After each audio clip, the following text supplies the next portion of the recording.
نحمده ونصلي ونسلم على رسوله الكريم اما بعد فاعوذ بالله من الشیطان الرجیم بسم اللہ الرحمن الرحیم۔ آج انشاءاللہ تعالی نویں تراویح ادا کی جائے گی۔ اس کا آغاز ہم سورہ یوسف سے کرتے ہیں۔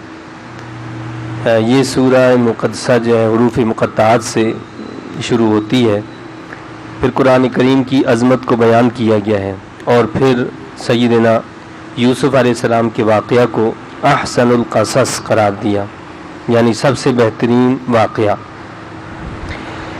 اس قصے میں عبرت و حکمت بھی ہے اور عجیب و غریب فائدے بھی ہیں جو دین اور دنیا میں انسان کے لیے فائدہ بخش ہیں۔ یہودیوں نے مشرکین کے ذریعے اس خواہش کا اظہار کیا کہ یعقوب علیہ السلام کی اولاد اور حضرت یوسف علیہ السلام کا واقعہ بتائیں۔ اس طرح وہ نبوت محمدی صلی اللہ علیہ وسلم کو آزمانا چاہتے تھے۔ اللہ تعالیٰ نے اس آزمائش پر بطور معجزہ یہ پوری صورت نازل فرمائی۔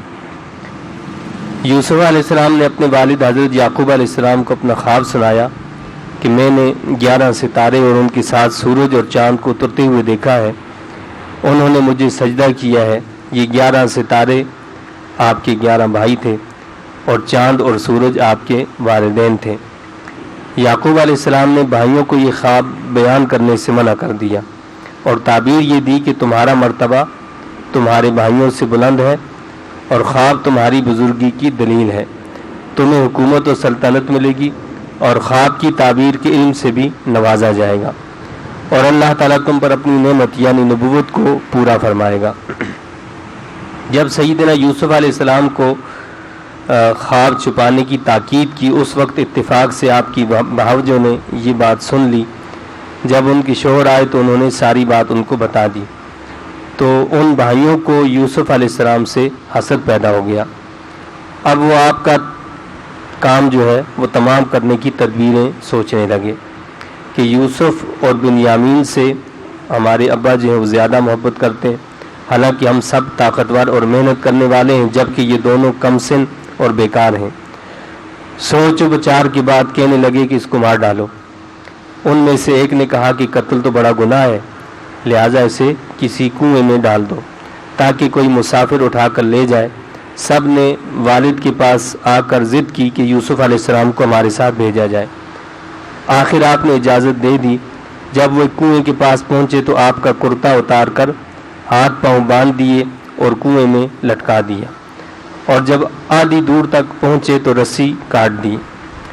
اللہ رب العزت نے کنویں میں ہی ان کی تسکین کے لیے فرشتہ بھیج دیا جو تسلی دیتا رہا۔ ادھر بھائی جھوٹ موٹ کا خون اپنے اس کرتے پر لگا کر باپ کے پاس آئے کہ اسے تو بھیڑیے نے کھا لیا ہے۔ آپ نے فرمایا یہ بات تو جھوٹ ہے۔ 3 دن کے بعد ایک قافلے نے سیدنا یوسف علیہ السلام کو اس کنویں سے نکالا اور مصر لے گئے، جہاں عزیز مصر نے آپ کو خرید لیا اور وہ گھر لے گئے۔ عزیز مصر کی بیوی آپ پر فریفتہ ہو گئی اور دعوت گناہ دی۔ آپ بھاگ کھڑے ہوئے تو 7 بند دروازے کھل گئے۔ باہر نکلے تو عزیز مصر موجود تھا۔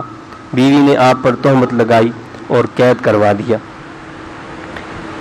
ایک 4 مہینے کے دودھ پیتے بچے نے یوسف علیہ السلام کی پاک دامنی کی گواہی دی، اور ادھر شہر بھر میں عزیز مصر کی بیوی کی وارفتگی کے چرچے ہونے لگے کہ اپنے غلام پر دیوانی ہو گئی ہے۔ یہ باتیں سن کر عزیز مصر کی بیوی نے ان عمراء اور حکام کی بیویوں کو دعوت پر بلایا جو دیوانگی کا طعنہ دیتی تھیں۔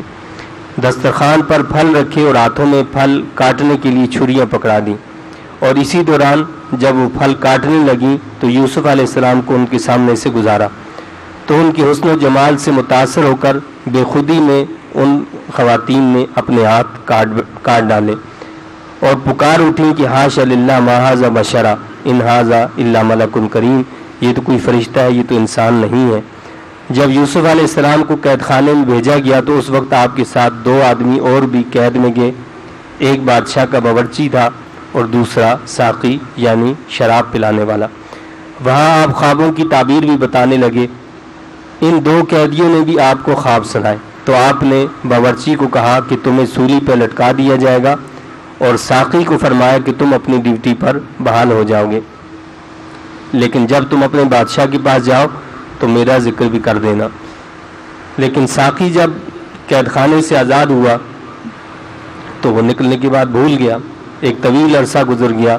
پھر ایک مرتبہ جب بادشاہ نے خواب دیکھا اور اس کی تعبیر جو ہے پوچھی گئی تو اس کی تعبیر سے سب نے انکار کر دیا اور کہا کہ جی ایسا ہی خواب ہے، یہ ادغاث و احلام، یہ ایسے خواب پریشان خواب ہوتے ہیں، تو مقصد یہ کہ یہ کوئی ایسا خواب نہیں ہے۔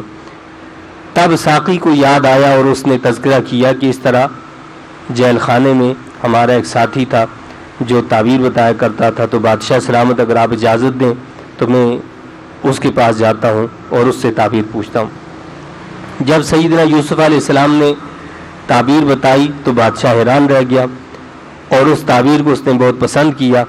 چنانچہ بادشاہ نے آپ کو بلوایا تو آپ نے قید خانے سے نکلنے سے انکار کر دیا کہ جب تک بادشاہ اس بات کی تحقیق نہ کرے کہ میں بغیر جرم کے قید میں داخل ہوا ہوں اور میں اس تہمت سے بری ہوں تو میں نہیں نکلوں گا۔ چنانچہ عورتوں کو جمع کر کے پوچھا گیا تو انہوں نے کہا کہ یوسف علیہ السلام نہایت پاک باز انسان ہیں، اور عزیز مصر کی بیوی خود بول پڑی کہ اب حق بات ظاہر ہو گئی ہے، میں نے ہی اسے بہلانے کی کوشش کی تھی۔ چنانچہ بادشاہ کے اس پیغام پر کہ عورتوں نے اپنے گناہ کا اقرار کر لیا ہے، اب آپ آ جائیں، تو آپ نے فرمایا کہ میری درخواست کا مقصد یہی تھا کہ عزیز مصر کو یہ معلوم ہو جائے کہ اس کی عدم موجودگی میں نے اس کی امانت میں کوئی خیانت نہیں کی، اور اسے یہ بھی پتہ چلے کہ اللہ تعالیٰ خیانت کرنے والوں کو رسوا کرتا ہے۔ پھر بادشاہ نے بلوا کر آپ کو اپنا خلیفہ مقرر کر دیا۔ آپ نے فرمایا کہ مجھے وزیر خزانہ مقرر کر دیا جائے کیونکہ ان امور کو میں اچھی طرح جانتا ہوں۔ چنانچہ آپ کو عزیز مصر کی جگہ وزیر خزانہ مقرر کر دیا گیا اور عزیز مصر کو معزول کر دیا گیا۔ اسی شب عزیز مصر کا انتقال ہوا۔ جب ہر طرف قحط سالی ہوئی تو برادران یوسف مصر پہنچے، یعنی وہ جو خواب دیکھا گیا تھا جس میں گائیں دیکھی گئی تھی، کچھ موٹی تازی کچھ دبلی، اور آپ نے جو خواب کی تعبیر دی تھی اسی کے عین مطابق قحط سالی ہو گئی، تو اب سوائے مصر کے کہیں پر بھی کچھ کھانے پینے کی اشیاء نہیں تھی۔ تو برادران یوسف علیہ السلام بھی غلے کے لیے مصر جا پہنچے، تو ان کو غلے سے نوازا گیا اور ان کی رقم بھی واپس ان کے مال میں ڈال دی گئی۔ دوسری مرتبہ پیالہ بن یامین کے سامان میں رکھ کر چوری کے الزام میں قانون ان کو روک دیا گیا، یعنی آپ کے بھائی بن یامین جو تھے پہلی مرتبہ نہیں گئے تھے، تو آپ نے ان سے کہا تھا کہ تم اگر تمہارا ایک بھائی پیچھے رہتا ہے تو اس کو ساتھ لے کر آنا، اور جب یہ یعنی حضرت یوسف علیہ السلام کے سامنے پہنچے تو انہوں نے یوسف علیہ السلام کو نہیں پہچانا، جبکہ یوسف علیہ السلام ان کو پہچان گئے تھے۔ بالآخر وہ وقت بھی آیا کہ پوری فیملی کو مصر بلوا لیا گیا۔ آپ نے والدین کا استقبال کیا اور تخت پر بلا کر بٹھایا۔ اس وقت آپ کے 11 بھائیوں نے سجدہ تعظیمی کیا۔ ہماری شریعت میں سجدہ تعظیمی حرام ہے۔ یہ جو واقعہ ہے یہ اس میں اللہ نے اس کو احسن القصص فرمایا ہے، یعنی قرآن کا انداز جو ہوتا ہے وہ ایسا نہیں ہوتا کہ وہ کوئی تاریخی واقعات کو تاریخ کے طور پر بیان کرے، بلکہ اس میں حکمتیں ہوتی ہیں، اس میں کچھ رموز ہوتے ہیں۔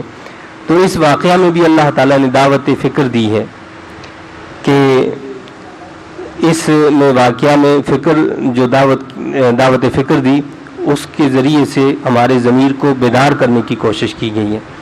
سیدنا یوسف علیہ السلام تاجروں کے قافلے، عزیز مصر اور اس کی اہلیہ، حکام مصر اور ان کی بیگمات، سب کے کردار کو بطور دعوت اللہ نے پیش کیا ہے کہ ان سب کرداروں کا تجزیہ کر کے دیکھو کہ اللہ کے بندوں اور آخرت پر یقین رکھنے والوں کا کردار کیا ہے، اور اس کے مقابل دنیاوی جاہ و تمکنت اور آخرت سے بے خوف انسانوں کا کردار کیا ہے۔ یہ بھی واضح کیا کہ جب اللہ تعالیٰ کسی کام کو پایہ تکمیل تک پہنچانے کا فیصلہ فرما دے تو کائنات کی ساری تدبیریں الٹ جاتی ہیں۔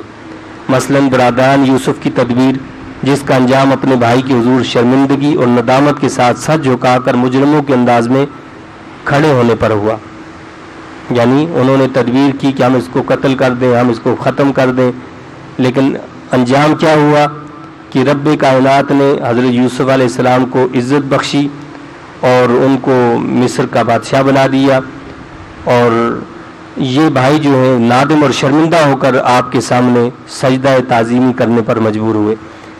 عزیز مصر کی اہلیہ کی جو انتقامی کارروائی تھی اس کے نتیجے میں حضرت سیدنا یوسف علیہ السلام کا جیل جانا اور پھر اس عورت کا بڑے دربار میں شرمندگی کے ساتھ اپنے جرم کا اقرار کرنے پر مجبور ہونا وغیرہ، یہ بھی درس ہے۔ یعنی انجام کیا ہوا کہ اس نے انتقامی کارروائی کی، یوسف علیہ السلام پر تہمت لگائی، لیکن پھر اس نے شرمندگی کے ساتھ بھرے مجمع میں اس بات کا اعتراف کیا کہ جرم یوسف کا نہیں بلکہ میرا ہے۔ ان واقعات میں ہر انسان کو سبق دیا گیا ہے کہ تم اپنے مقاصد کے حصول کے لیے کوئی باطل اور غلط راستہ مت اپناؤ، کیونکہ ناکامی اور کامیابی یہ مشیت الہی پر منحصر ہے، لیکن کوئی شخص اگر اپنے مقاصد کے حصول کے لیے غلط راستے کا انتخاب کرے گا تو اللہ کی گرفت سے کسی طرح چھٹکارا ممکن نہیں ہے۔ انسان کو چاہیے کہ اسباب خیر کو اختیار کر کے نتائج کے لیے اللہ کی رحمت کا طلبگار بن جائے، اس راہ میں آنے والی تکالیف اور مشکلات کو راہ کی رکاوٹ نہ سمجھے۔ مثال کے طور پر یوسف علیہ السلام کو اللہ تعالیٰ نے یہاں پر پیش کیا ہے، یا اللہ تعالیٰ نے راہ حق میں رکاوٹوں کے مقابلے میں یوسف علیہ السلام کی مثال دی ہے کہ انہوں نے بیگانگی، بے وطنی، بے سر و سامانی، کمزوری اور غلامی کے باوجود ایمان باللہ کے جذبے اور سیرت و کردار کو جو تھا اس کو نہیں چھوڑا، یعنی ایمان کا جو جذبہ تھا اور سچا جذبہ تھا، اور آپ کی سیرت کا کردار کا جو یعنی نمایاں پہلو تھا اس پر آپ جمے رہے، اور اس طرح اللہ تعالیٰ نے دوسرے لوگوں کو آپ کے لیے مسخر کر دیا۔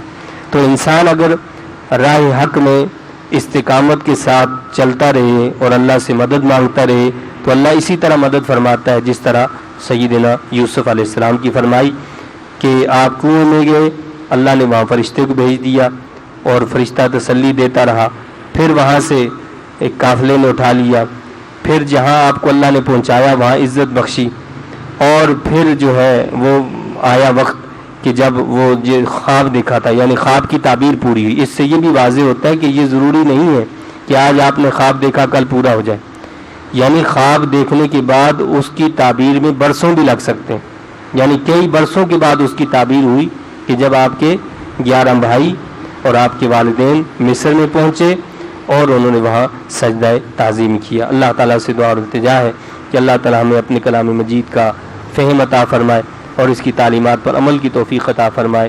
آمین۔ وآخر دعوانا الحمد للہ رب العالمین۔